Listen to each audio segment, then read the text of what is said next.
ఎండిన ప్రతి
శాశ్వత ప్రేమయ నేను మర్చిపోలేనయ ఎన్ని యుగాలైనా మారదు ఎండిన ప్రతి మూలును మరలా చిగురించిన నా దేవునికి సమస్తము సాధ్యమే.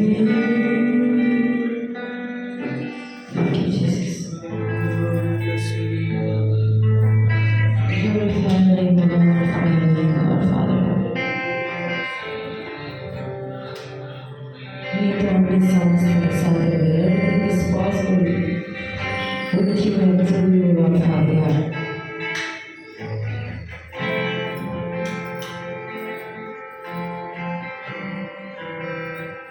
Our heavenly gracious Father, Lord, we thank you, Jesus, for this wonderful day, God, and opportunity that we have given us, Lord Father God. We thank you for everything, Lord Father God. We bless your name, we glorify your name, Lord Father God. My friend, everything, Lord Father God. Lord, let your presence flow with us. Let your presence flow in our lives, Lord Father God. Fill us afresh this morning, Lord Father God. Lord, I thank you. Lord, I surrender ourselves to you, Lord Father God. You make all our hearts. We bless your name, we glorify your name.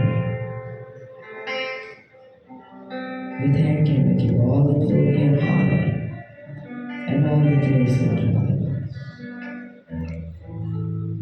We thank you, Jesus.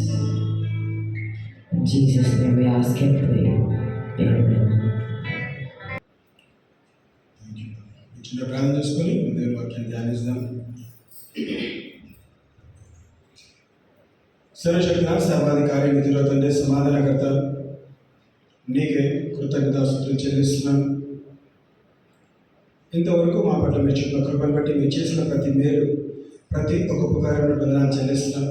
ఇంతకాల సమాన వాక్యాన్ని ధ్యానిస్తుండగా నాతో మాట్లాడండి, నా ద్వారా మాట్లాడండి. విత్తబడిన వాక్యం నీరు కట్టండి, ఫలింపజేయండి. మా మనోనిధులు తెరండి, మాకు కావాల్సిన ప్రత్యక్షత మాకు దయచేయడం ప్రార్థిస్తున్నాం. ఈ వాక్యమైన సత్యము మేము గ్రహించడానికి కావాల్సిన గ్రహింపు ఆత్మని మాకు దయచేయమని ప్రార్థిస్తూ యేసుక్రీస్తు పరిశుద్ధం నామమున ప్రార్థించి వేడుకుంటున్నాం తండ్రి. ఆమేన్. హల్లెలూయా. దేవుని మహా కృపను బట్టి, తన గొప్ప కృపను బట్టి ఈరోజు మరి చివరి ఆదివారం మనం చూడగలిగినాము. మరి దేవుని వాక్యాన్ని వినే ఆధిక్యతను ధన్యతని దేవుడు మరొకసారి మనకు అనుగ్రహించినందుకు ఆ దేవునికి కృతజ్ఞతాస్తుతులు చెల్లిస్తున్నాం. ఆమేన్.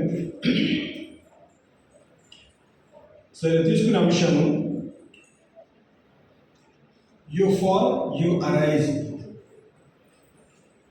ఆమేన్. యు ఫాల్ యు అరైజ్ అనేది నువ్వు పడిపోతావు, నువ్వు లేస్తావు, నువ్వు లేచేదవు అనే అంశాన్ని మనము ధ్యానిస్తాం.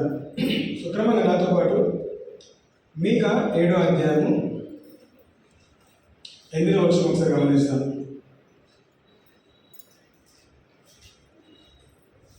మీకా 7వ అధ్యాయము 8వ వచనం.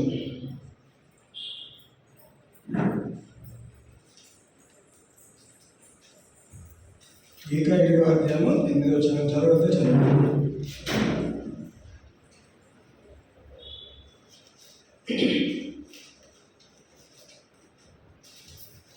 నా శత్రువ నా మీద అతిశయింపవద్దు.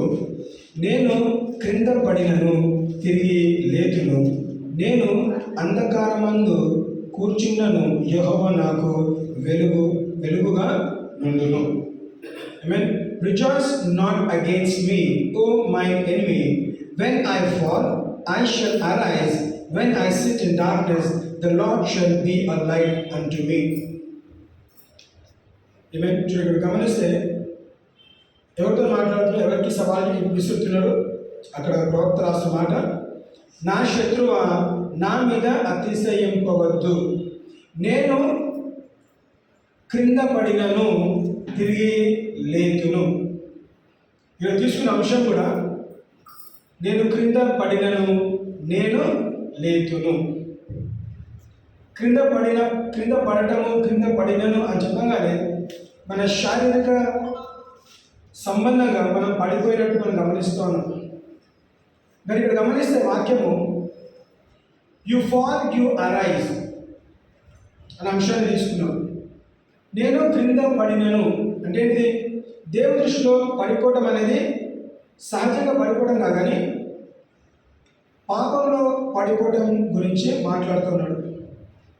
అపవాది మనం వెనకాల ఎందుకున్నాడంటే నాశనం చేయడానికి, దొంగలించడానికి, నరహత్య చేయడానికి. అంటే ఏంటిది? ఏది ఏమైనా కానీ ఎట్టి పరిస్థితిలో వీళ్ళని పాపంలో పడేయాలి. ఆరంభం నుంచి అదే ప్రణాళిక ఏదైనా తోటలో ఆరంభించినాడు. వీరిద్దరు నీతిగా ఉన్నారు, వీరిద్దరి మధ్యన మంచి సంభాషణ ఉన్నది, వీరిద్దరు మంచిగా కలిసిమెలిసి తిరుగుతున్నారు, వీరిద్దరు ఏదైనా తోటలో మంచిగా ఎంజాయ్ చేస్తున్నారు. ఇప్పుడు నేనేం చేయాలి? వాళ్ళలో పాపం లేదు, వాళ్ళని పడేయాలి. పాపంలో పడేయటం అనేది మన ఉద్దేశం. కాబట్టి వాడు వచ్చినాడు వంకర టింకర మాటలతో కదా డౌట్ క్రియేట్ చేసి ఏం చేశాడంట? వాళ్ళని ఎవరిని?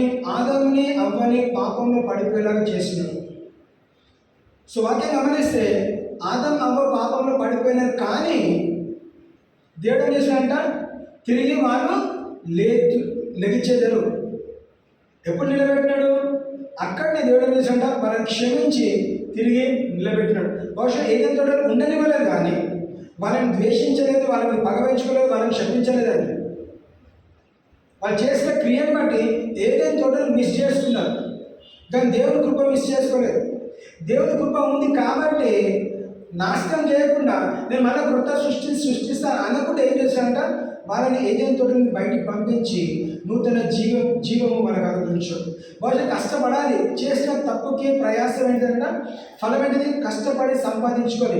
ఇంతకాలం పాపం లేనంత కాలము, నువ్వు పడిపోయినంత కాలము నువ్వు కేవలం చెయ్యి చాపి పండు తెంపుకొని తినాల్సిన పరిస్థితి. కానీ పడిపోయావు కాబట్టి ఏం చేయాలంటే నువ్వు కష్టపడి సంపాదించాలి. నువ్వు నేలని నువ్వు దున్నాలి, విత్తనాలు నాటాలి, నీరు కొయ్యాలి, ఫలం వచ్చేదాకా వెయిట్ చేయాలి, తర్వాత నువ్వు ఫలము అనుభవించాలి.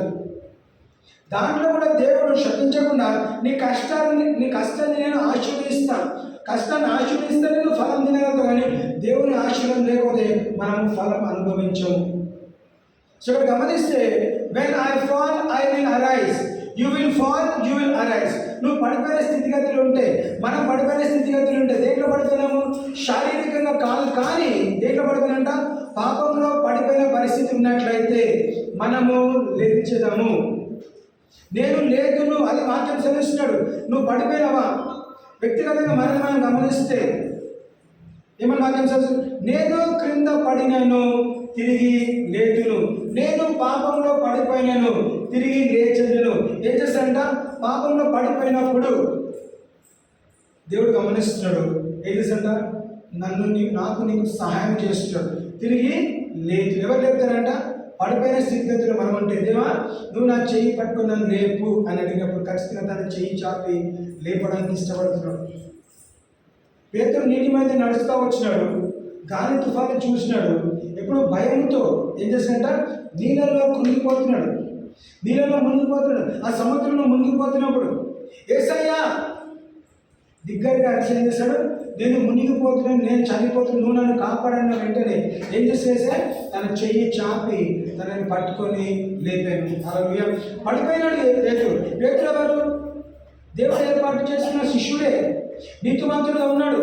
స్థితిగతులు బట్టి, పరిస్థితి బట్టి, చుట్టుపక్కల ఉన్న భయంతో ఆయన పడిపోతున్న పరిస్థితిలో దేవునికి మొరపెట్టుకున్నప్పుడు, యేసయ్యా నేను మునిగిపోతున్నాను, నేను చనిపోతున్నాను, నువ్వు నన్ను కాపాడు, నువ్వు నన్ను రక్షించు అని అడిగిన వెంటనే తన చెయ్యి చాపి ఏదంతా తిరిగి లేచెను.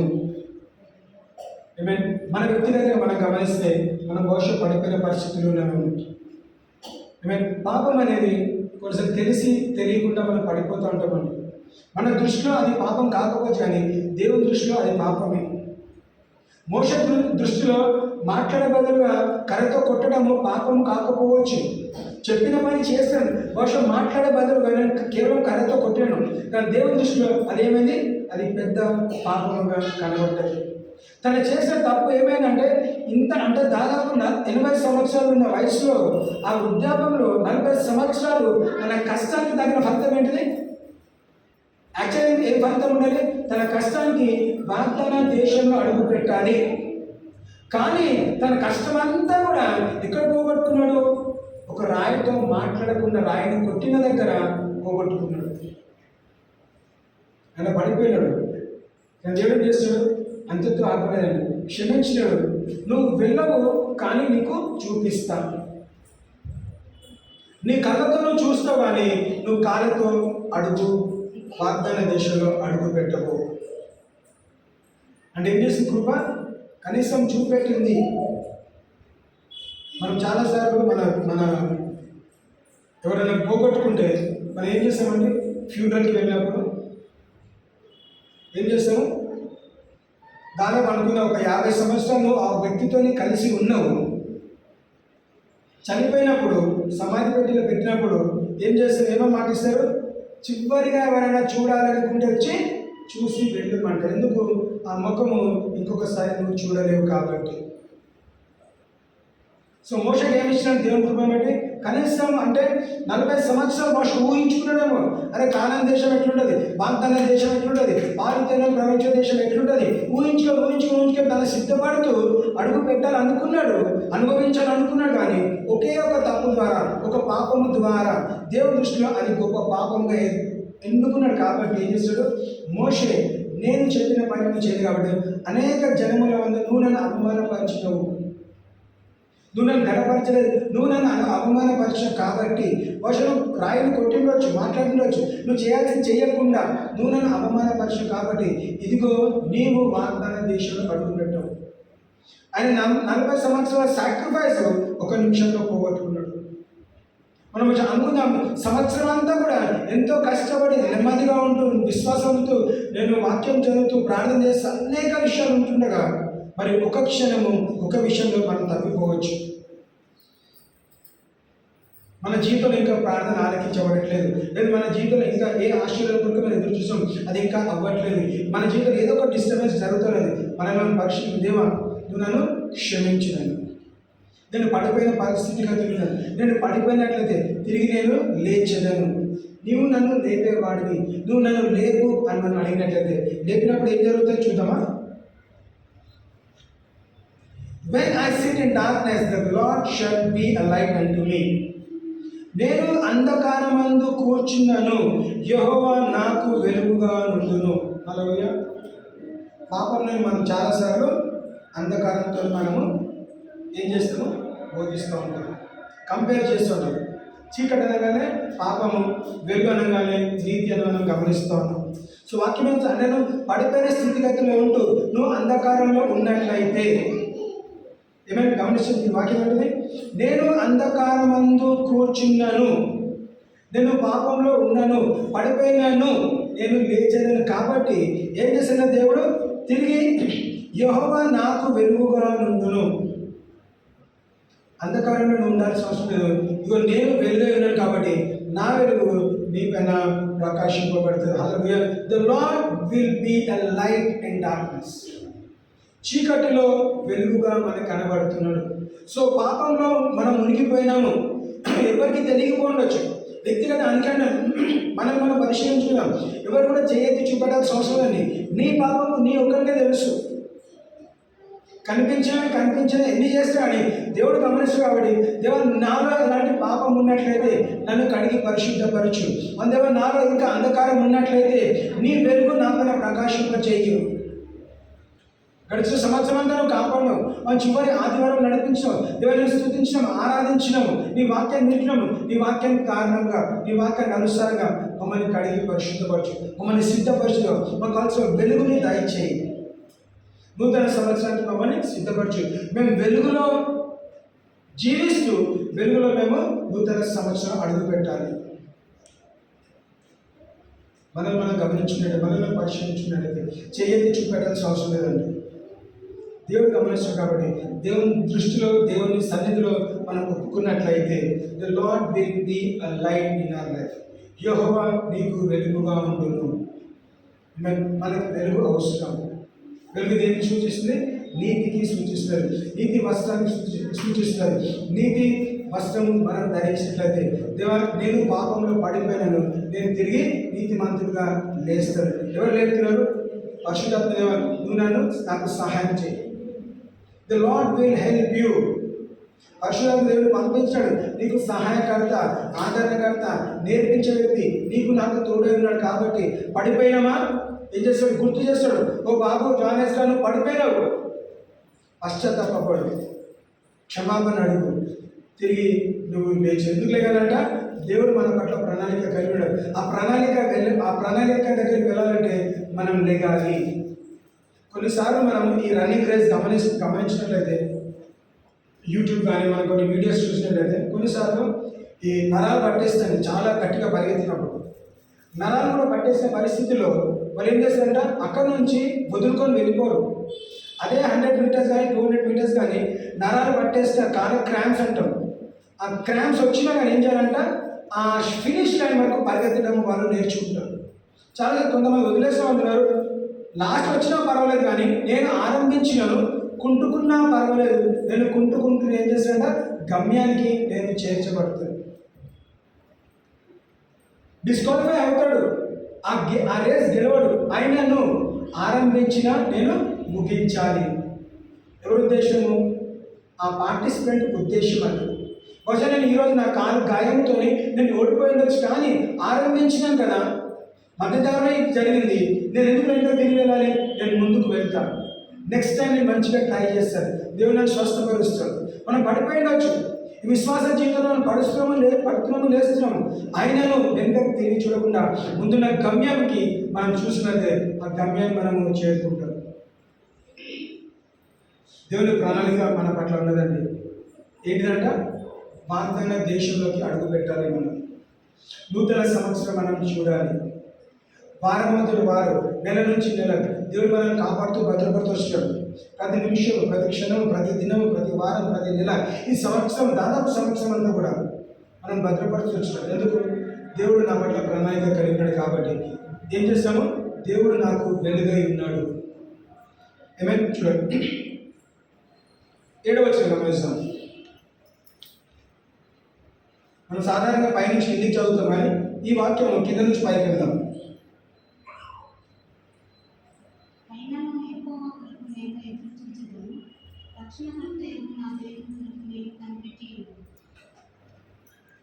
నా దేవుడు నా ప్రార్థన ఆలకించును. Amen. Therefore I will look unto the Lord. I will wait for the God of my salvation. My God will hear me. ఏమంటే నాకు తెలుస్తుంది, నా దేవుడు నా మొర ఆలకించును. చూడండి, అయినను యెహోవా కొరకు నేను ఎదురు చూచను. అయిననంటే అంధకారంలో ఉన్నాను, పడిపోయినాను, దేవునికి ఎంత దూరంగా వెళ్ళినాను. యోనా ఏం చేస్తున్నాడు? మంచి ప్రణాళికతో, మంచి ఉద్దేశంతో ఒక నినివే పట్టణం వెళ్ళి నువ్వు పరిచయం చేయని అయినా అని చెప్తే ఎక్కడికి వెళ్ళినాడు? ఓడ నుంచి ఇంకొక దేశానికి వెళ్తున్నాడు. అదే ఓడని దేవుడు చేశాడు, ఛాలెంజెస్ క్రియేట్ చేసి మునిగిపోయేలా చేసినప్పుడు ఆయన ఎత్తి నీటిలో పడేస్తాడు. ఆ సముద్రంలో పడేగానే చేప ఏం చేసి దాన్ని మింగినది. చేప గర్భంలో నుంచి ఏం చేశాడంట? వెలుగులో ఉండాల్సిన వ్యక్తి ఎక్కడికి వచ్చాడు? అంధకారంలోకి వచ్చాడు. అంధకారంలో నుంచి ఏం చేశాడంట? వెలుగులో ఉన్న దేవుడికి మొదలుపెట్టుకున్నాడు. ఇన్ మై ఫిష్ బెల్లీ, ఈ చేప గర్భంలో నుంచి దేవా నేను నీకు మొరపెట్టుకుంటున్నాను, నువ్వు నాకు ఉత్తరం దయచేయి. అయినాను అంటే నేను పడిపోయినాను, నేను పశ్చాత్తాపడి సత్యము తెలుసుకొని తప్పు తెలుసుకొని ఎవరి వైపు తిరగాలి? దేవుని వైపు తిరగాలి.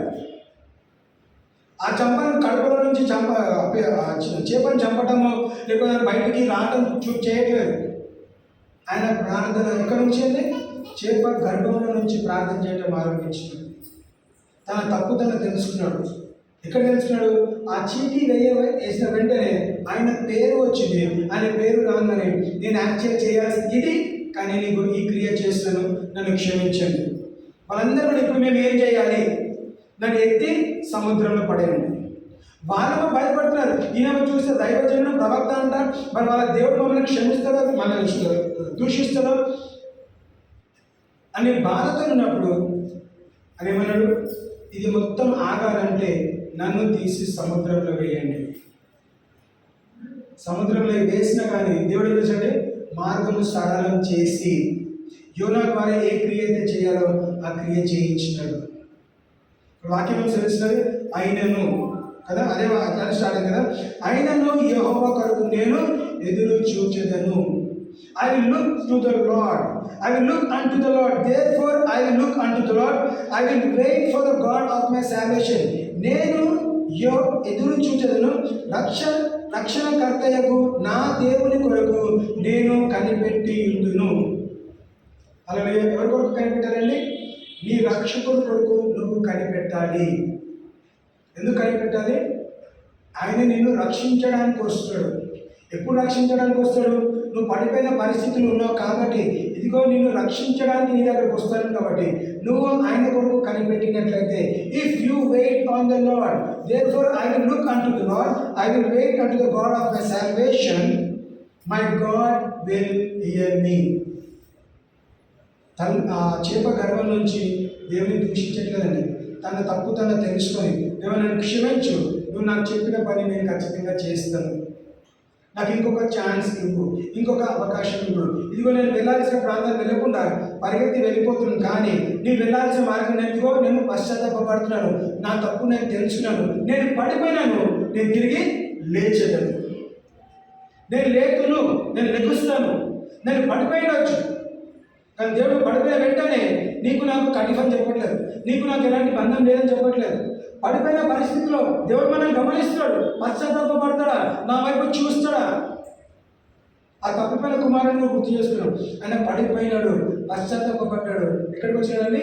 దేవుడి పట్ల, నా తండ్రి పట్ల తప్పు చేస్తుంది కాబట్టి ఇది నేను తిరిగి ఎక్కడికి వెళ్ళాలి? స్నేహితుల దగ్గరికి వెళ్ళట్లేదు, అక్కడ ఉన్న రాజ్యాంగం దగ్గరికి వెళ్ళట్లేదు, తిరిగి నా తండ్రి ఇంటికి వస్తాను. మంచో చెడో నా తండ్రి నన్ను క్షమిస్తాడు, నా తండ్రి నన్ను ఆదరిస్తాడు, నా తండ్రి నన్ను దగ్గర తీసుకున్నాడు. కనీసం అట్లా లీస్ట్ కండిషన్స్లో, తక్కువలో తక్కువ, కనీసం కుమారుడుగా యాక్సెప్ట్ చేయకపోయినా కనీసం ఒక పనివాడుగానే యాక్సెప్ట్ చేస్తాడు. ఎందుకంటే తండ్రి హృదయం కొడుకు ఎరిగినవాడు, నా తండ్రి దయగలిగినవాడు, నా తండ్రి ప్రేమించేవాడు, నా తండ్రి క్షమించేవాడు, నా తండ్రి పట్టించుకునేవాడు, నా తండ్రి నన్ను క్షమిస్తాడు, నా తండ్రి నన్ను దగ్గర తీసుకుంటాడు. రెండు మాటలతో వచ్చినాడు. క్షమాపణ అడుగుతాను, కనీసం సేవకుడుగా అంగీకరిస్తాడు. ఎందుకంటే ఆయన తెలుసు ఆ కుమార తత్వం పోగొట్టుకున్నాడు. ఆ స్థాయి ఏ స్థాయి అండి? ఆ కుమారుడు దేంతో పోలుస్తున్నాడు? ఆస్తితో పోలుస్తున్నాడు. సగం ఆస్తి తీసుకొని వెళ్ళిపోయాడు కాబట్టి నాకు ఇంకా ఈ గృహంలో హక్కు లేదనుకుంటాడు. సగం ఆస్తి తీసుకోపోయినా కానీ తండ్రి హృదయంలో తనకు హక్కు ఉన్నదండి. హల్లెలూయా. ఆ తండ్రికి ఇద్దరు కుమారులైనా కానీ ఇద్దరిని కూడా ఈక్వల్గా ప్రేమించినాడు. అరే చిన్నోడు వెళ్ళిపోయినాడా, ఇప్పుడు నా హృదయం అంతా పెద్ద కుమారుడికి అనుకోవట్లేదండి. ఆ చిన్న కుమారుడు ఒకరోజు లేకపోతే ఒకరోజు తిరిగి వస్తాడు. ఆయన పడిపోయినాడు, తిరిగి లేచాడు. పడిపోయినాడు, ఆయన వెలగొట్టబడ్డాడు, వెళ్ళిపోయాడు ఇంట్లో నుంచి. తిరిగి ఎక్కడికి వచ్చాడంట? నా కుమారుడు తిరిగి వస్తాడన్న వాంఛ ఉంది. తండ్రి హృదయంలో వాంఛ కలిగినాడు కాబట్టి ఆ నిరీక్షణ కలిగినాడు. My son will come back. ప్రతిరోజు ఎదురు చూస్తున్నాడు. ఒకరోజు కాకపోతే ఒకరోజు, బహుశా దినము లెక్క పెట్టుకుంటానండి.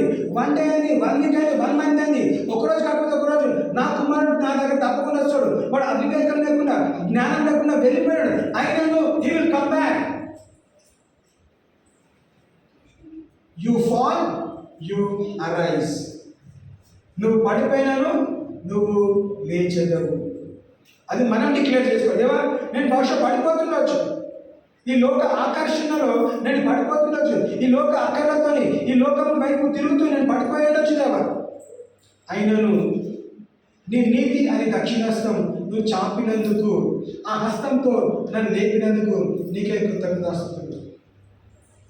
నిన్ను నన్ను విడిచిపెట్టి, అందుకే 100 రాయబడ్డదండి, నిన్ను ఎన్నడూ విడువను, ఎడబాయను. అక్కడ రాయట్లేదు పాపంలో పడితే నేను వదిలేస్తా, నువ్వు మళ్ళీ పశ్చాత్తాపడితే నేను పట్టుకున్నా చెప్పట్లేదు. నువ్వు ఏ పరిస్థితిలో ఉన్నా కానీ నేను ఎన్నడు విడువడు ఎడబాయని అంటాడు. తనకి ఏం చేయాలంటే మనము అంగీకరించాలి. యేసుక్రీస్తుని సొంత రక్షకుడు అంగీకరించి దేవుని మార్గంలో నడుచుకుంటాను అన్న ప్రణాళిక మన జీవితం నెరవేర్చబడ్డాను. నువ్వు ఒప్పుకోవాలి. Not I will ever leave you not forsake you. మనం చెప్పగలగాలి. ఏది ఏమైనా కానీ, ఎంత పరిస్థితులు వచ్చినా కానీ, ఎంత ట్రిబ్యులేషన్స్, ఎంత పర్సిక్యూషన్ వచ్చినా కానీ మనం నిలబడి చెప్పాలి, దేవా ఏది ఏమైనా కానీ ప్రాణమని అర్పిస్తాడు. అదే పేతురు, అదే శిష్యుడు చెప్పగలిగినాడు, సౌలుడు చెప్పగలిగాడు, పౌలుడు చెప్పగలుగుతాడు. ఏమన్నాడు? చావైతే మేలు, నేను ఎట్టి పరిస్థితుల్లో నేను తనని బదులను, చేసిందంతా చేస్తాను. అవకాశం వచ్చింది, తనని సేవించే అవకాశము, ఇది మొదలుకొని నేను వెనుకకు తిరగను. నేను ఎట్టి పరిస్థితుల్లో ఆయనని వెంబడిస్తా, ఆయన సేవపరిచి నేను ముందుకు వెళ్తూ ఉంటాను. I will run the race, నేను పరిగెత్తుతా, గమ్యం చేరుకుంటా. నా ఏం చేశానంటే I will finish my race అని రాయబడ్డది. I fought a good fight of faith, మంచి విశ్వాసమైన పోరాటం నేను పోరాడినాను. అంతవరకు నేను తప్పకుండా వెళ్తాను. నేను గెలుచుకోవాల్సిన ఖచ్చితంగా గెలుచుకుంటాను. పౌలు పడలేదా? పౌలు శ్రమకుండా వెళ్ళలేదా? పౌలు కొట్టబడలేదా? తిట్టబడలేదా? ఆల్మోస్ట్ చంపబడేంత వరకు కూడా వెళ్ళాడు. అయినా కానీ ఏం చేస్తాడు? నాకు ఎందుకు నేను ఈ మినిస్ట్రీ అంతా కూడా నేను పక్కకు వెళ్ళిపోతాను, నా భార్య పిల్లలతో మంచిగా ఉంటాను, నా ఫ్యామిలీతో మంచిగా ఉంటాను అనలేదని. ఏది ఏమైనా నేను డిసిషన్ తీసుకున్నా, అడిగేస్తాను, నేను ముందుకు మాత్రమే వెళ్తాను. ఏమైనా కానీ సముద్రంలో కొట్టుకోపోతున్నా, వాళ్ళని కొరడాతో కొడతారా, బెల్ట్తో కొడతారా, ఇంకేమైనా చేయాలి, నేను మాత్రం వెనకకి తిరిగాను. ఆ నిశ్చయతతో, ఆ నిరీక్షణతో ముందుకు వెళ్తా ఉన్నాడు. కాబట్టి ఈరోజు మనము గుర్తు చేసుకుంటాను. ఇంకా వాక్యం ఏమంటుంది ఇక్కడ? I will look unto the Lord. యెహోవా పైన చూడండి, యెహోవా వైపు చూడండి. ఎప్పుడు చూసామండి? ఆపత్కాలంలో మీరు నాకు మొరపెట్టుకుంటే నేను మీకు ఉత్తరం ఇస్తాను. In the day of your trouble, కష్టకాలంలో, దుఃఖకాలంలో, స్థితిగతులు మంచిగా లేనప్పుడు you will look unto the lord. దేవా నేను నీ వైపు చూస్తున్నాను, నేను నీ వైపే చూస్తా, ఇంకెవరి వైపు చూడను. పేతురు ఎంతవరకు అయితే యేసుక్రీస్తు పైన దృష్టి కలిగి అడుగులు వేస్తూ ఉన్నాడో, ఆయనకి తెలియకుండానే నీటి మీద నడుస్తూ ఉన్నాడు. ఎప్పుడైతే దృష్టి మరలిందో మునిగిపోవటం ఆరంభించబడ్డది. మునిగిపోతున్న పరిస్థితిలో దేవా నన్ను యేసయ్యను రక్షించినప్పుడు వెంటనే తను చేయి చాపి రక్షించినాడు. నీకు ఇట్లనే కావాలా? నువ్వు చెప్పిన మాట వినలేదు కదా, నువ్వు మునిగి సావాలా అని అనట్లేదండి.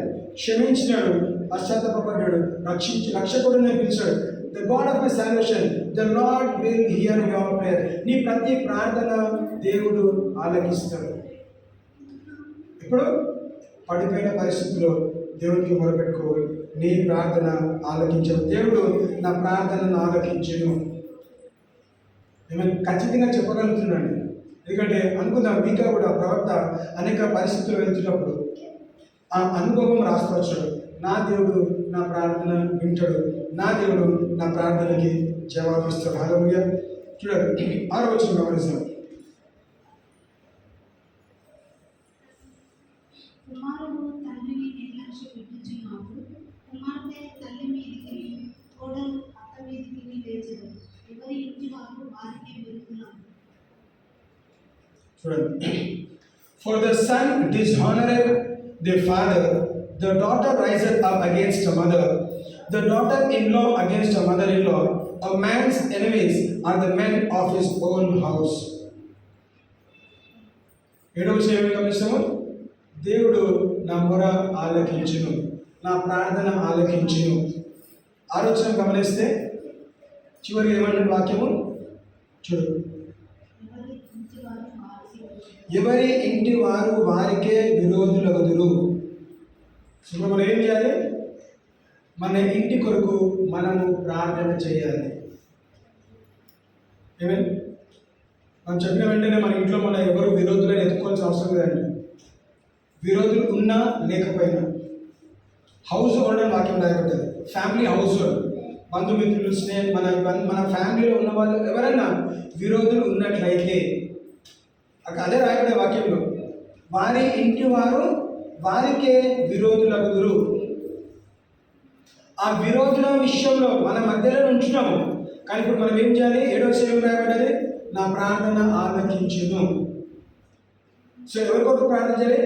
విరోధుల కొరకు ప్రార్థన చేయాలి. ఎక్కడున్నారు విరోధులు? మన ఫ్యామిలీలో. సో ఎవరి కొరకు ప్రార్థన చేయాలి? You have to pray for our family. మన కుటుంబం వరకు మనం ప్రార్థన చేయాలి. దేవా, నా కుటుంబంలో క్షేమం కలుగును గాక, నా కుటుంబంలో సమాధానం కలుగును గాక, నా కుటుంబంలో ఎవరైనా శత్రువులు ఉన్నట్లయితే శత్రువు ఆ మనస్తత్వాన్ని, ఆ ఆత్మని మీరు వెళ్ళగొట్టండి, లయపరచండి. మాకు ఎలాంటి శత్రుత్వం మా కుటుంబంలో వద్దు నాయన. మేము ప్రార్థన చేస్తాం, ప్రార్థన చేస్తే ఆలకించే వాడిని నీవే. మేము మనుషులను మార్చలేము, వాళ్ళ హృదయవైఖరిని మార్చలేము, వాళ్ళ మనస్తత్వాన్ని మార్చలేము, కానీ నువ్వు మార్చగలుగుతావు. కాబట్టి వాళ్ళపైన ప్రతి ఆ ఆత్మని లయపరచండి, సమాధానం లేని ఆత్మని లయపరచండి, గొడవపడే ఆత్మని లయపరచండి, కలిసి ఉండాల్సిన ఆత్మని మీకు దయచేయండి, రెస్టోరెంట్ దయచేయండి అని మనం అడిగినట్లయితే God will do it for you కదా. చూడండి, ఇవాళ జరుగుతుంది. For the son dishonour the father.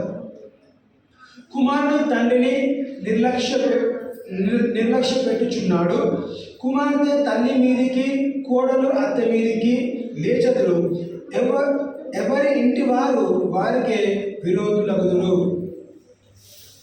కదా. కొన్నిసార్లు మా ఇంట్లో జరగకపోతాను అనేక విషయాలు కూడా ఇవి జరిగే విషయాలు రాయబడ్డాయి. ఎప్పుడు రాయబడింది? దాదాపు 2000 సంవత్సరాల క్రితటనే ఈ వాక్యము రాయబడ్డది. ఏమని రాయబడ్డది? అత్త కొడుకు మధ్యలో గొడవలు ఉంటాయి, భార్యాభర్తల మధ్య గొడవలు ఉంటాయి, పిల్లలకి తల్లిదండ్రుల మధ్య గొడవలు ఉంటాయి కదా. మీ ఇంట్లోనే మీ శత్రువులు ఉంటారు రాయబడ్డది. చాలాసార్లు మనం మోసం గమనించినట్లయితే మన కుటుంబ సభ్యులే మనం మోసం చేసిన వారిగా ఉంటామని మనం గమనిస్తూ ఉంటాం. కానీ వాక్యం ఏం తెలుస్తుంది? God is reminding us, don't worry about that. దాని కొరకు మీరు చింతించకండి. నన్ను ఎవరు మోసం చేస్తానని చింతించకండి. నీ శత్రువుల గురించి నువ్వు చింతించకు.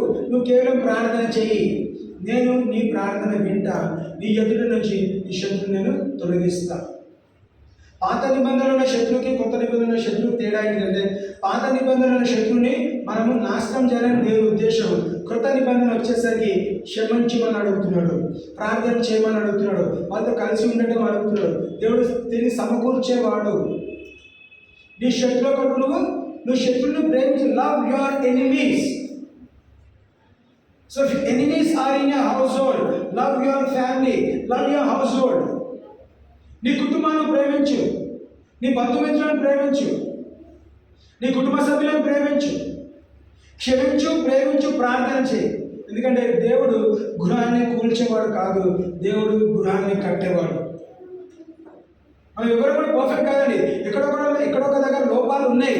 ఆ లోపాన్ని గమనిస్తూ దేవాలయంలో సరిదిద్దు, చక్కబరచు. నీ వెలుగు నా పైన కుమ్మరించు, అంధకారంలో ఉన్నాను, అంధకారం నుంచి నన్ను వెలుగులోకి నడిపించు అని అడిగితే ఖచ్చితంగా చేయడానికి ఆయన సిద్ధపడుతున్నాడు. His light will shine upon me. Whose light? ఎప్పుడు మనకు వెలుగు కావాలంటే ఎక్కడ చీకటి ఉంటుందో అక్కడ మనకు వెలుగు వస్తుంది. సో చీకటిలో పరిస్థితుల్లో నువ్వు ఎవరిని ఆహ్వానించాలి? వెలుగును ఆహ్వానించాలి. వెలుగును ఆహ్వానించాలంటే ఏం చేయాలి? నువ్వు నోరు తెరిచి ప్రార్థన చేయాలి. దేవుని పరిస్థితిలో దేవ అంధకారంతో నేను నింపబడ్డాను, చీకటి పరిస్థితులు ఉన్నాను, దేవ నీ వెలుగు నాకు పంపించు, నా జీవితంలో వెలుగు కలుగును గాక. You are the light of the world అన్నాడు. నీ దీపం ఆరిపోయినప్పుడు, దీపం ఆరిపోయినామంటే మనం ఏమైనా ఆలోచిస్తామో చనిపోయినాం అనుకుంటాం కదా. దేవుడి నుంచి దూరమైన పరిస్థితి ఉన్నట్లయితే, దేవుడు నా జీవితంలో దీపం ఆరిపోతే తిరిగి నన్ను వెలిగించు, because you are the light of the world. నీ వాక్యంలో రాయబడ్డది, when the light is turned off, his light will come upon you. ఆ నీతి అనే వెలుగు నీ పైన వచ్చినప్పుడు పాపము కనిపించకుండా వెళ్తుందండి. దేవుడు గుర్తు చేస్తున్నాడు, నీ శత్రువును ప్రేమించు, క్షమించు, ప్రార్థన చేయి. ఎక్కడ ఉన్నారు శత్రువులు? చాలాసార్లు నేను శత్రువులు కానీ ఇంటి పక్కన అనుకుంటారు. ఇంటి పక్కన ఉన్న లవ్ యువర్ నేబర్ అంటున్నాడు. ఇక్కడ నీ కుటుంబ సభ్యులని శత్రువులుగా మార్చబడితే love your enemies in your family. You pray for your family.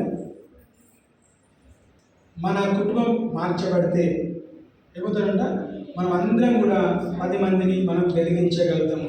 సమాధానం లేని పరిస్థితిలో సమాధానం ప్రకటించాలి, శాంతి ప్రకటించాలి, దేవుని చిత్తం ప్రకటించాలి, దేవుని వాగ్దానం ప్రకటించాలి. You keep praying. Tough situation ఉండొచ్చు. ఇంతకుముందు ఎగ్జాంపుల్ చెప్పాను, పరిగెత్తుతుండగా హ్యామ్స్ట్రింగ్ వచ్చింది, నరాలు పట్టేస్తే పరిగెత్తలేను, అయినను నువ్వు పరిగెత్తడం ఆరంభించినావు, నువ్వు గమ్యానికి చేరాలి. కుంటుకుంటానా పర్లేదు, నువ్వు వెళ్ళు.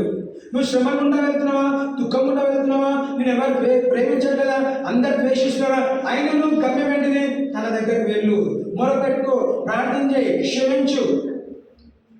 నువ్వు ఒకరోజు తలగా నిలబడతావు. ఎవరైతే నేను ద్వేషిస్తున్నారో వాళ్ళు నిన్ను ప్రేమిస్తారు, ఎవరైతే నేను దూషిస్తున్నారో వాళ్ళు నిన్ను హెచ్చిస్తారు, ఎవరైతే నేను తక్కువగా చూస్తారో వాళ్ళు నేను హెచ్చిస్తారు, నిన్ను పైగా చూస్తారు. ఎందుకంటే దేవుడు ఏం చేస్తాడ, మార్గం సరళం చేసి ఎవరైతే నిన్ను వెళ్ళగొట్టినారో వాళ్ళే నిన్ను పిలుచుకుంటారు. ఒకసారి ఈ కథ భాగం కూడా వినమండి. జెఫ్తాని వెళ్ళగొట్టిన పరిస్థితి గమనించాము. ఏ జెఫ్తానైతే వాళ్ళు వెలగొట్టారో అదే జెఫ్తాని ఎక్కడ తీసుకొచ్చినారు, శత్రులు తన పైన వచ్చినప్పుడు మా పక్షాన్ని నిలబడి నువ్వు యుద్ధం చేయమని తనకు అధికారం ఇచ్చిన రోజు కూడా ఉంది. హల్లెలూయా. ఆ రోజు జెఫ్తా మాట్లాడుతున్నాడు, మీరందరూ నన్ను వెలగొట్టినారు కదా, నన్ను వద్దనుకున్నారు కదా, నా బ్రతకగా నన్ను బ్రతుకుతున్నాను, మామూలు బ్రాహ్మణ బ్రతుకున్నాను, మీరు నన్ను ఎందుకు మళ్ళీ పిలుస్తున్నారు? అయ్యా మమ్మల్ని క్షమించండి, నీవు ఒక్కడవే మాకు ఇప్పుడు ఆదరణకర్తవే, నువ్వు ఒక్కడవే మమ్మల్ని ఆదరించగలుగుతావు, నువ్వు ఒక్కడవే మాకు ధైర్యం చెప్పగలుగుతావు, నువ్వు మాకుంటే మేము ఈ యుద్ధము గెలవగలుగుతాం. మేము ఇప్పుడు ఏం చేస్తాము, వెళ్ళగొట్టిన వాడిని పిలిచి లీడర్గా నిలబడి నువ్వు ఏం చెప్తే మేము అదే మాట వింటాం. అప్పుడేమో వినలేదు, సమయం వచ్చినప్పుడు ఏం చేస్తాడ, వెళ్ళగొట్టిన వ్యక్తిని యెఫ్తాని తిరిగి తీసుకొచ్చి యుద్ధము తన ద్వారా చేసి గెలవగలిగినాడు. హల్లెలూయా. ఆ రోజు యెఫ్తాకి దేవుడు కనికరించి కృప చూపించి యెఫ్తా జీవితంలో కార్యం చేస్తే ఈరోజు మనం ఆ స్థితిగతిలో ఉన్నట్లయితే people who rejected you they will accept you one day. ఎవరైతే మిమ్మల్ని వద్దనుకొని బెదిరేస్తారో వాళ్ళు నేను తిరిగి ఏం చేస్తారంట, దగ్గర తీసుకుందుకు స్థితిగతులు పరిస్థితులు అలా మార్చబడతాయి. ఎందుకు, నువ్వు దేవుని దృష్టిలో దేవుని వైపు నమ్మకం, I will look unto the lord, నువ్వు యెహోవా పైన చూస్తూ నువ్వు చేసేది నమ్మకంగా చేసుకుంటా వెళ్ళు. యెఫ్తా పట్టణం ప్రాంతం వదిలేస్తే కానీ యెఫ్తా తెలిసిన దేవుడిని ఆయన చివరి శ్వాస వరకు నమ్ముతూ వచ్చాడు కాబట్టి దేవుడు యెఫ్తాని గుర్తు చేసుకున్నాడు. దేవుడు యెఫ్తాని గమనిస్తున్నాడు. తన తల్లి చేసే తప్పుని ఆయన అనుభవించవద్దు, ఆ కుటుంబం అనుభవించవద్దు. ఒకరోజు నేను తప్పకుండా యెఫ్తాకు ఒక అవకాశం ఇస్తాను, వాళ్ళ శత్రువు వాళ్ళని ప్రేమించేలాగా. ఏ శత్రువు అయితే వెలగొట్టారో అదే శత్రువు వాళ్ళని తిరిగి తీసుకొచ్చినారు, తన ద్వారా యుద్ధం గెలవగలిగినారు. If you are rejected, praise God, the day will come, people will accept you. యోగు జీవితం ముగ్గురు చేతులు వచ్చి ఎంకరేజ్ చేయాలి, అరే పోతే మీ దేవుడికి ఉన్నాడు కదా సమకూరుస్తాడు అని చెప్పకుండా ఎన్నో విషయాల్లో జడ్జిమెంట్ చేసుకోవచ్చున్నారు. మరి యోగు వాళ్ళకి ప్రార్థన చేసిన తర్వాతనే దేవుడు ఆశీర్వాదము విడుదల చేస్తాడు. మీరు వెళ్ళి యోగు దగ్గర ప్రార్థన చేయించుకొని రండి, ఎందుకంటే మీ మాటలు కరెక్ట్గా లేవు, నీ మాటలన్నీ కూడా దూషణకరమైన మాటలే. యోగేమో ఆ విధంగా మాట్లాడుతున్నారు, మీరేమో ఈ విధంగా మాట్లాడుతున్నారు. మీరు వెళ్ళి క్షమాపణ అడగండి. యోగు ప్రార్థన చేసిన తర్వాత దేవుడు రెండింతలుగా తనను ఆశించాడు. బహుశా యోగు ఏం ద్వేషం పెట్టుకోలేదని దేవుడు అనుమతించిన తర్వాత వాళ్ళ కొరకు మీ స్నేహితుల కొరకు నువ్వు ప్రార్థన చేయి అన్న తర్వాత దేవుడు ఏం చేశాడు, అచ్చిపోయి ప్రార్థన తర్వాత రెండింతల ఆశీర్వాదం గమనిస్తూ వచ్చాడు. మనం కూడా ఒక ప్రార్థన దూరమే ఉన్నామండి. శత్రువుని క్షమించండి, ప్రేమించండి, ప్రార్థన చేయండి. ఆ ద్వారా ఏ ద్వారం తెరబడుతుంది, ఆశీర్వాదం అనే ద్వారం తెరబడుతుంది. నువ్వు ఏ విధంగా ఆశీర్వించబడవు, ప్రతి ఆశీర్వాదం ఆ ద్వారం దగ్గర ఆగిపోయింది. ఒక ప్రార్థన ద్వారా మన ద్వారం తెరిచినట్లయితే, క్షమాపణ ద్వారా ఒక ద్వారం తెరిచినట్లయితే ఆ ఆశీర్వాదము మన దగ్గరికి తన్నుకుంటూ వస్తుంది, పరిగెత్తుకుంటూ వస్తుంది. ఎందుకు, ఆలస్యం కాదు.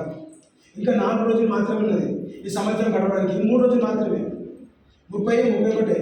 ఇంక మనం గమనిస్తాం, మనం పరిశీలించుకుందాం. దేవా మరి ఈ సంవత్సరం ఎంతకాలం ప్రార్థన చేసి వచ్చినాడు, ఇంకా ఎందుకు జరగలేదు? దగ్గర స్థలం దేవుడు మనతో మాట్లాడుతున్నాం, ఆ ద్వారం దగ్గర ఉన్నది. ప్రార్థన చేస్తే ప్రార్థన జవాబు ఇచ్చే దేవుడు కాబట్టి ప్రార్థన జవాబు ఇచ్చాడు ఆల్రెడీ. అది నా దగ్గరికి రాలేదంటే నేను నా చేతుల ద్వారా ద్వారము మూసేస్తాం. ద్వారం తెరిస్తే తప్పకుండా వస్తుంది. డ్యామ్స్లో ఏం చూస్తామండి, ఆ నీటి మట్టం పెరిగేసరికి ఏమవుతుందంట, వాటర్ ఆల్రెడీ ఉన్నది, ఇక్కడికి ఎందుకు ఫ్లో అవ్వట్లేదు, గేట్ అడ్డం ఉంది. గేట్ ఎత్తేసినప్పుడు ఏమవుతుందంట, the water will gush out. Water ఎంత ఫోర్స్లో వస్తుంది. అదేవిధంగా మన ఆశ్రయం కూడా మనమే గేట్లు వేసుకొని కూర్చున్నాం. మనం ఆశ్రయించబడాలంటే, దేవుని ఆశ్రయం మనం అనుభవించాలంటే ఆ గేట్లు ఎత్తివేయబడాలి. ఏ విధంగా ఎత్తివేయగలుగుతామో మన ప్రార్థన ద్వారా. I fall, I rise. పాపంలో పడిపోయినాను, దేవుడు వెలుగు నా మీదకి వచ్చింది, నేను తిరిగి నీతిమంతుడిగా లేపబడినాను. చూడండి 9వ వచనం గమనిస్తాం. నేను యెహోవా దృష్టికి పాపము చేసింది కనుక ఆయన నా పక్షమున వచ్చేయమని నా పక్షమున న్యాయం తీర్చగలరు. నేను ఆయన కోపాగ్నిని సహించను. ఆయన నన్ను వెలుగులోనికి రప్పించును. ఆయన నీతిని నేను చూచెదను. హల్లెలూయా. ఏమన్నాడండి చూడండి, I will bear the indignation of the Lord because I have sinned against him until he plead my cause and execute judgment for me. He will bring me forth to the light and I shall behold his righteousness. దేవుడు నన్ను శిక్షించి క్షమించి అన్ని చేసిన వరకు నేను చేస్తాను, I will wait. ఆమేన్. నేను యెహోవా దృష్టికి పాపము చేసితిని గనుక, అంటే మనం నీతిమంతులు కాదండి, పాపము చేసిన గనుక ఏమన్నాడు, నా పక్షమున వ్యాజ్యమాడి నా పక్షమున న్యాయము తీర్చు వరకు నేను ఆయన కోపాగ్నిని సహింతును. తన కోపం ఎంతకాలం నేను రాయబడింది కదా వాక్యం, ఎంతకాలం అండి, his anger is only for a moment. అంటే నువ్వు ఎంతవరకు వెయిట్ చేయాలి, నువ్వు చేసిన తప్పులన్నిటికీ కూడా సంవత్సరాలు ఆగాల్సిన అవసరం లేదు, క్షణం మాత్రమే ఆగాలి. ఎందుకు, దేవుడు నీ మీద నా పైన ఆ క్షణం మాత్రమే కోపంగా ఉన్నాడు. ఆ క్షణం కూడా నువ్వు కోపంగా లేకపోతే ఏం చేయలేదు. ఏం చేయమన్నాడు, ఆ క్షణం మాత్రమే.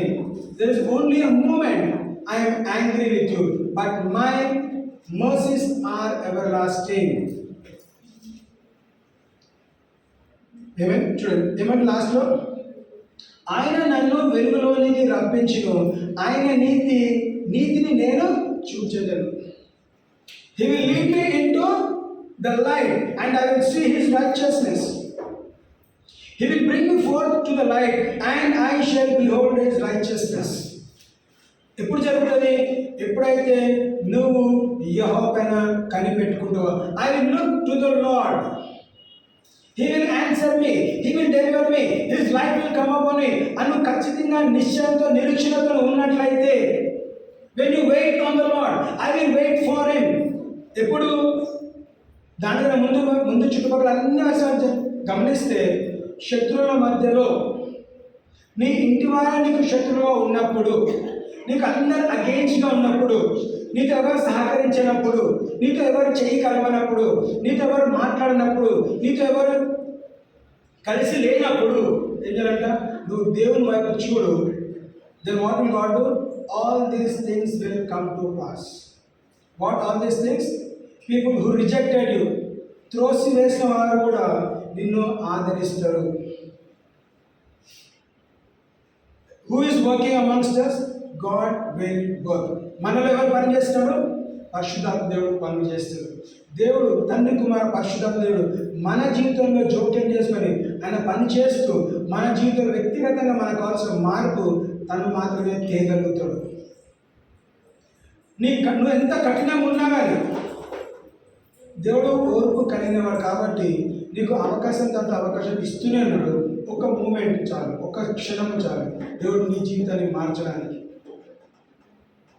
దేవునికి అవకాశం ఇచ్చినట్లయితే నీ మొండి వైఖరి దేవుని పక్కన పెట్టి, దేవా నువ్వు నాకు సహాయం చేయని అడిగితే, దేవుడు నీకు కావాల్సిన సమాధానం, నీకు కావాల్సిన శాంతి, నీకు కావాల్సిన నెమ్మది దాన్ని తప్పకుండా ఇస్తాడండి. You wait on the Lord. Wait patiently అని రాయబడ్డ వాక్యం.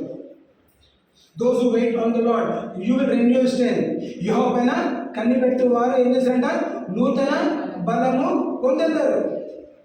God will renew your strength. What strength you want? Physical strength గురించి చెప్పట్లేదు. ఆత్మీయ బలము దేవుడికి అనుగ్రహిస్తాడు. ఆత్మీయ బలం ఏంటంటే వాక్యం చదవకుండా ఇష్టం లేదు, ప్రార్థన చేయడం ఇష్టపడట్లేదు, నేను ఎంతో కృంగిపోయాను. దేవుడిని బలపరిచి ప్రార్థన చేయించి వాక్యం ధ్యానించి వాక్యం ద్వారా మనతో మాట్లాడి ఇంకొక వాగ్దానం ఇచ్చి వాగ్దానం నెరవేర్చేంత వరకు కూడా నిన్ను నన్ను విడిచిపెట్టాడు. The more you wait, the more promises you receive, the more answers you receive. రేపు ఎగ్జామ్ ఉందంటే ఈరోజు చదువుతాం, కరెక్టే. ఎంతసేపు చదువుతావు? ఒక నిమిషమా? నువ్వు ఎంతసేపు చదువుతావు, ఎంతసేపు నువ్వు పుస్తకంతో ఉంటావో అంత పుస్తకంలో నుంచి ఏం కావాలో నువ్వు అంతగానో నేర్చుకోగలుగుతావు. So the more you wait on the subject, the more you learn. So the more you wait on God, దేవుని పైన యెహోవా నువ్వు ఎంతవరకు అయితే నువ్వు ఆధారపడతావో కనిపెట్టుకొని ఉంటావో అంతవరకు నీతో మాట్లాడడానికి ఆయన ఇష్టపడుతున్నాడు. చూడండి 10వ వచనం గమనిస్తాం. నా శత్రువు దాన్ని చూచును, ఈ దేవుడైన యెహోవా ఎక్కడనని నాకు అనినది అవమానము ఉంది. అది నా కళ్ళకు అప్పుడను, ఇప్పుడు అది వీధిలోనున్న వృద్ధ వలె త్రొక్కబడు. చూడు ఇక్కడ అపవాదిని గమనించినట్లయితే, then she that is mine enemy shall see it, and shame shall cover her which said unto me, where is the Lord thy God? Mine eyes shall behold her. Now shall she be trodden down as the mire of the streets.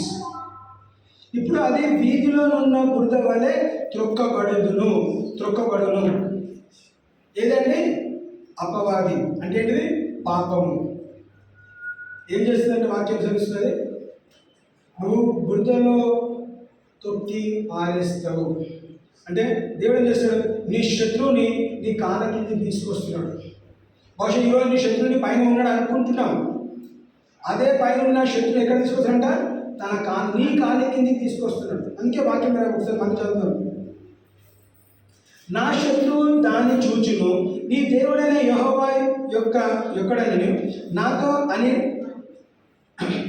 అనినది అవమానము నొందును, అది నా కళ్ళకు అగుపడును. ఇప్పుడు అది వీధిలో ఉన్న బురద వలె త్రొక్కబడును.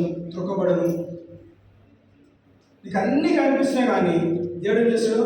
ఏ శత్రువు అయితే నీ విషయంలో అపహాస్యం చేస్తూ వచ్చినాడు, వెక్కిరిస్తూ వచ్చినాడు, అదే శత్రువు నీ కాళ్ళ కిందికి రాబోతున్నాడు. ఏ పాపమైతే నీ తల మీద కూర్చొని నీతిగా ఎదగకుండా ఆపుతున్నదో అదే పాపము నీ కాళ్ళ కిందికి రాబోతున్నది. అది చిన్నదైనా పెద్దదైనా కేవలం నీ ప్రార్థన ద్వారా ఆ క్రియ చేయగలుగుతుంది. అందుకే 9వ వచనం ఏం రాబడ్డది? He will bring that light upon my life, he will bring me forth to light and I shall behold his righteousness. వెలుగు వచ్చినప్పుడు ఏం చేస్తాడంట?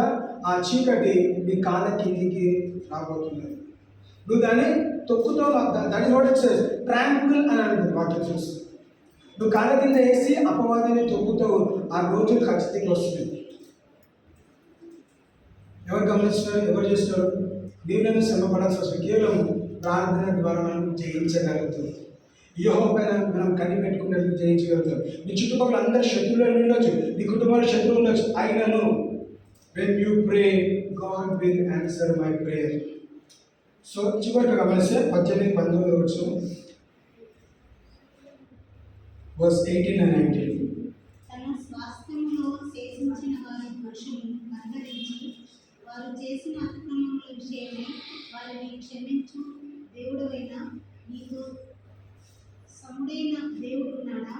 ఆయన కనికరము చూపుటయందు సంతోషించువాడు కనుక నిరంతరము కోపగించడు. ఆయన మరలా మన యందు జాలిపడును, తన దోషములను అణిచివేయును. వారి పాపములన్నింటినీ సముద్రపు అగాధములో నీవు పడవేదు. చూడ 18వ వచనం చివరి భాగం ఒకసారి గమనిస్తే,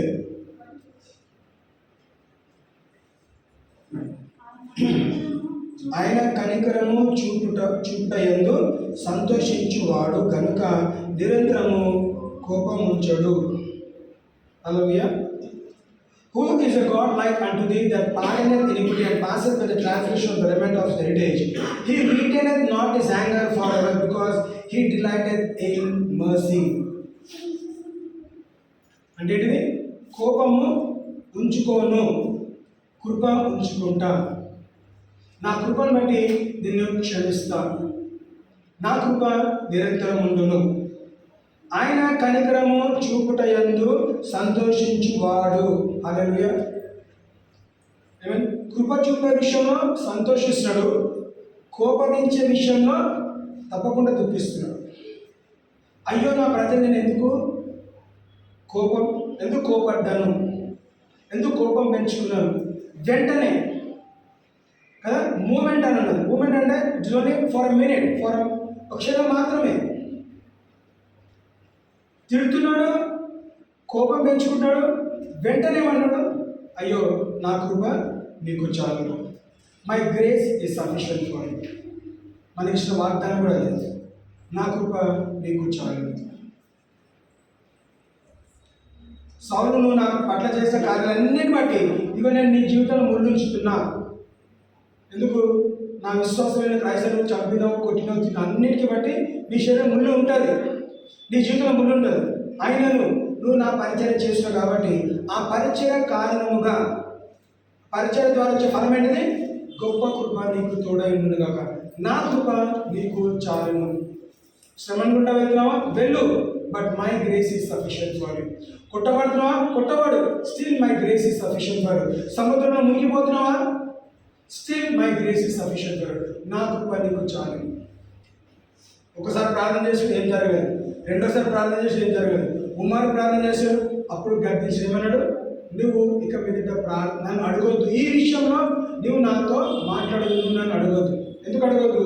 నేను తప్పకుండా వినేవాడిని కాదు. వినకుండా ఏమి చేశాడు? ప్రార్థనకి జవాబు ఏంటిది? నా కృప నీకు చాలు. బహుశా మనం అలాంటి స్థితిలో ఉన్నట్లయితే, ఆ ముళ్ళు వెళ్ళకపోతే just ask God, lord I know your grace is sufficient for you. నీ కృప నాకు చాలు.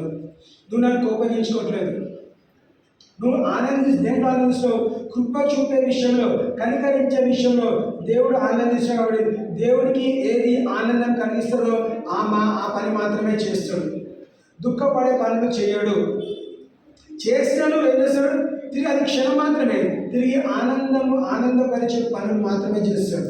God will do things which will delight him. So showing mercy, showing grace, showing compassion is what God is willing to do us. Amen. He is a compassionate God. దేవుడు కనికరం కలిగిన వ్యక్తి. కుష్ఠరోగంతో బాధపడుతున్నాడు వ్యక్తి ఏమన్నాడు? అయ్యా నీ చిత్తమైతే నన్ను శుద్ధినిగా చేయనాడు. వెంటనే ఏమన్నాడు? యేసు కనికరించి నాకు ఇష్టమే, నువ్వు శుద్ధినిగా కావు. దేవునికి ఇష్టమే మనము లెగాలని. పడిపోయినాము, కుష్ఠరోగం ఉన్నది, నీ చిత్తం అని అడగకు. నీ చిత్తం ఏంటిది? నేను పడిపోయిన పరిస్థితి నుంచి లేపడమే నీ చిత్తం. కాబట్టి దేవా నువ్వు కేవలం చేయి చాపు, ఆయన వైపు చూసి నువ్వు చేయి చాపు. పేతులు లేపినాడు, నిన్ను లేపుతాడు. మనం చదువుకోము, మనం బ్రతుకుతాము. దేవుడు మన పట్ల చేసే గొప్ప కార్యాలను ప్రకటిస్తాం. ఈ సంవత్సరం చూసాము, సంవత్సరం ముగింపు చూసాము, నూతన సంవత్సరం మనం చూడబోతున్నాం. అలాగే దీర్ఘాయుష దేవుడు మనల్ని తృప్తిపరుస్తాడు. ఒక మాట గమనిద్దాం. లెమెంటేషన్స్ చాప్టర్ 3 విలాప వాక్యాలు 3:22.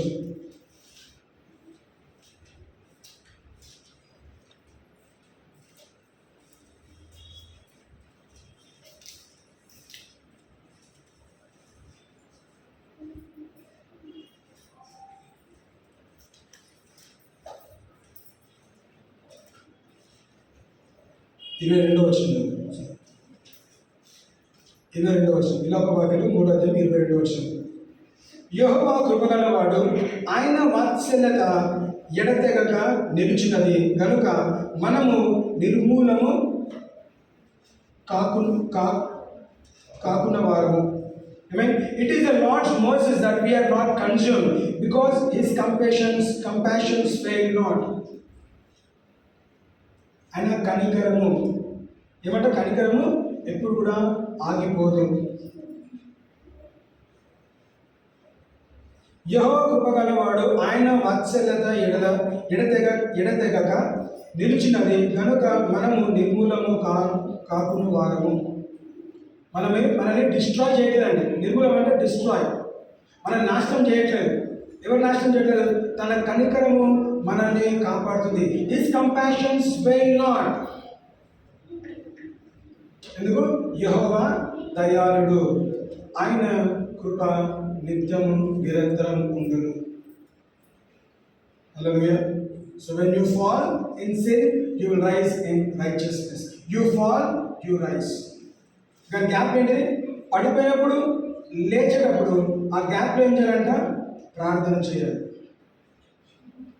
పడిపోయినా అని నువ్వేం చేస్తావు? అట్లనే పడిపోయిన గతిలోనే ఉంటావు. ఏదైనా యాక్సిడెంట్ అయితే రోడ్డు మీద పడిపోతే ఏం చేస్తావు? వాడు అక్కడే ఉంటాడా? ఉండడు. వాడు లేకగలుగుతాడు. లేకపోతే 10 మంది వచ్చి వాడిని లేపి పక్కన కూర్చోబెడతారు. లేదంటే నాకు ఇక్కడ హాయి ఉన్నది, నేను పడిపోయినా కదా, నేను పడిపోయినట్టే ఉంటానంటే అక్కడే చేస్తాడు వాడు. సో మనం నశించుకోవడం దాని ఉద్దేశం కాదు. మీరు తిరిగి లేగాలి, మీరు నా దగ్గరికి రావాలి, మీరు నా వైపు చూడాలి, మనం కలిసి సహవాసం చేయాలి అన్న ఆలోచన కలిగినాడు. కాబట్టి మనల్ని గద్దించిన ఆ గద్దింపు కొద్ది నిమిషాలు మాత్రమే, కొద్ది క్షణం మాత్రమే. తర్వాత ఆయన కృప నిరంతరం ఉండదు. కనికరము, the compassions will not fail is what the word says. Your compassions fail not. ఆయన కనికరము ఆగిపోదు. కనికరించేవాడు నీకు నాకు తోడనడు, తన వెలుగు మన పైన ప్రకాశింపబడును గాక. హల్లెలూయా. మరి దేవుడు కొద్ది మాటని దీవించును గాక.